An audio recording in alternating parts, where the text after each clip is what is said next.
Hello, I'm Chris, and this is my Savage XL Restoration Gone Wrong video. This was the worst RC mistake so far. And if you're new to RC or buying used ones, you need to watch this video so that you don't make this mistake. Now, in this build, I'll constantly say this guy was not a mechanically inclined guy, which he was not. Over half of the screws on here don't belong on it. When you hear stainless upgrade, he actually went to Home Depot and bought stainless wood screws. These were in the bulkheads of the Savage. You can see there's a whole bunch of them in there. And then stainless hardware that was weaker than what was on there from the factory. So be careful buying no-name screw kits. In the video, you'll see that we cannot run the 5.9 because he took the freaking shim off of it. Well, I'm Chris, and this is my Savage XL restoration video. So I got this one like this. It did come with the 5.9 and exhaust. Hopefully I can sell the shocks and the arms together to fund buying the orange pieces. We're gonna try to update this one to the current body style because I screwed up. I had just got into Nitro RC. I typed in Savage XL when I first got it. The newest one came up, so I thought that's what this was, and I didn't know they'd been making them for a while. Seeing some goofiness right here. They try to upgrade something, but they are just so lost. This is the little piece for the engine cradle. So once again, it was not a mechanical type guy. So we have to search everything for strip screws. I'm already having strip screws, like stripped heads right there. Weird screws. Almost all the heads are stripped.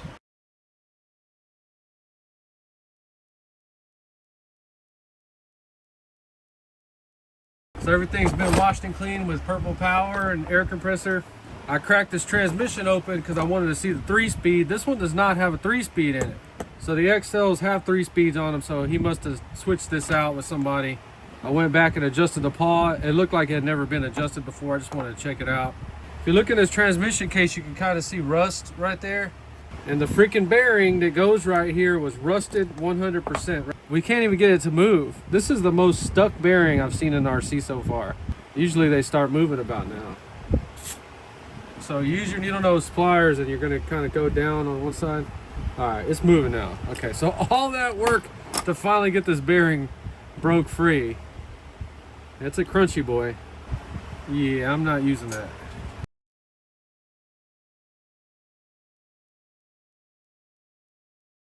So we are converting this one to the newest model, meaning that we're not using any of these purple pieces. So I thought the engine plate was screwed up, but that's part of this. So this was also broke on it too. So I say I'm updating this one. I really am updating it, meaning that I have a screw kit from a new one. So we've changed all the Phillips to Allens, went through the diffs, everything checks out perfect. So I went on eBay, Lumid Dave out of Florida, he parts these out, and I was able to get everything I needed to update this one. Now this did cost me like $150. So let's see, we need those black pieces right there. So we're not gonna use what we don't have to. So all these parts came off of a Savage X. You can clearly see they're all the same. Savage XL and X.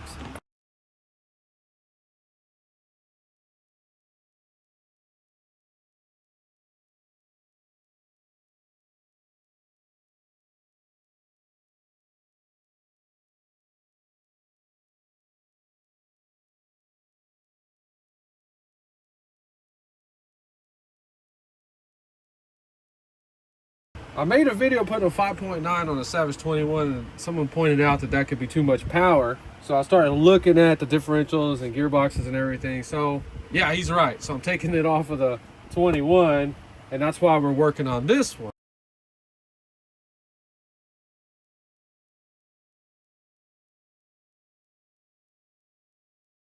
We cannot run the 5.9 because he took the freaking shim off of it.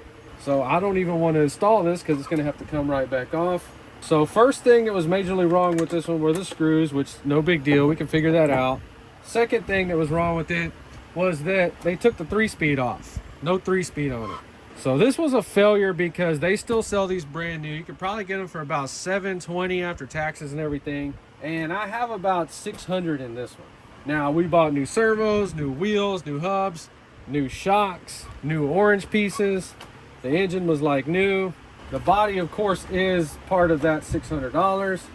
All right, so I don't even know how to show it, so let's just explain it. So what happened is, I don't know if this guy got ripped off and then ripped me off, or he didn't know. But what this is a XL that they had swapped X parts in it. Now the newest X has the bigger hubs and bigger dog bones in it for the wheels. And I found this out because I bought these hubs and then these fit loose in there. And I couldn't understand what in the heck was going on. I thought that maybe this was an older XL that had the smaller style in there. No XL ever had the smaller dog bones. But for the wheels, they use a fatter one. It's noticeably fatter. The ball is just bigger and it uses that same stud. So just imagine a fatter ball. Here's a picture of how much it's going to cost to fix it. So another freaking $120. So that's going to set us even 100% with buying a brand new one. Now the benefits is like, this is my RC college. I get to go through these. I learn everything about them. I learn all the screws by memory. I can build these things perfect all the time, thread lock them, everything now. So I'm not mad. But we would have to buy different hubs. They're longer for the XL and they have a spacer on them. We would have to buy all new dog bones like you see in there. And then the most expensive pieces are going to be going on the differentials and changing each one out. They can be changed out with no issues. So at the end of the day, hopefully I can sell these shocks and those metal arms you've seen in the video. Probably $100, I think that's fair. And then I could sell these again from 20. So you see how ultimately it does balance itself out. But yeah, huge disappointment, man. I was so ready to run this one because I got the 5.9, which is coming off of the 21. Let's go ahead and just shift gears and look at that. I got my freaking lights, I got my cover, I got my handle, I got a freaking, oh gosh, correct 21 in really good shape. And then the purple accent pieces, correct filter for my freaking 21. So then all that 5.9 stuff I was gonna put it on the XL. So you see why I'm bummed out right now. But this one seems to idle real good, has the power. A lot of people have issues tuning it, but we'll figure out how to do it on this channel later. I'm so sorry to anybody that was like, oh, it doesn't belong in there. Well, we got the engine that does. So you'll see this one next time when we actually start testing it out and running it. I know people have been running these for a long time, but I haven't. And then the coolest thing that happened is for my 25, I found the body for it. So that means this one's ready for a restoration. I think the black wheels look good on this one. It kind of separates them too, so that they do look different, because I guess this is the GT3 body. That's the most confusing thing from HPI. The GT3 meant the body. And it is very difficult going through these HPIs and trying to figure out the differences in them, because their website is very difficult to freaking go through. After I collect them all, I'm gonna make a video showing you all the little differences. But yeah, we got this one running. It runs freaking really, really good. So this is ready for a restoration. We'll do a quick restoration. And those restoration videos, we'll be running them for the first time, not with their original bodies. That's why I made that other body for this one. In that video, you've seen this one. This is the body I'm gonna run on all my Savages.